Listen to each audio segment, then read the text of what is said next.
అందరికీ దీపావళి శుభాకాంక్షలు. దీపం జ్యోతి పరబ్రహ్మ, దీపం సర్వతమోపహరం, దీపేన సాధ్యతే సర్వం, దీపం లక్ష్మీ నమోస్తుతే.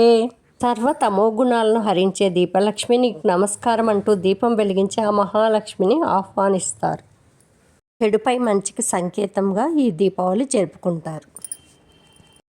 అనేక పురాణ గాథలు ఉన్నాయి. సత్యభామ నరకాసుని సంహరించిన రోజు మరియు శ్రీరాముడు రావణ్ణి సంహరించి తిరిగి విజయంతో అయోధ్యకు చేరిన రోజు కూడా దీపావళి. శ్రీ మహావిష్ణువు పాతాళానికి అణిచివేసింది కూడా ఈ దీపావళి నాడే. జైనులకు కూడా దీపావళి పర్వదినమే, ఎందుకంటే మహావీరుడు నిర్యాణం పొందింది కూడా దీపావళి అమావాస్య నాడే. అష్టలక్ష్ములు మీ ఇంట కొలువై సిరి సంపదలను సుఖ సంతోషాలను ఎల్లవేళలా ప్రసాదించాలని ఆకాంక్షిస్తూ అందరికీ దీపావళి శుభాకాంక్షలు.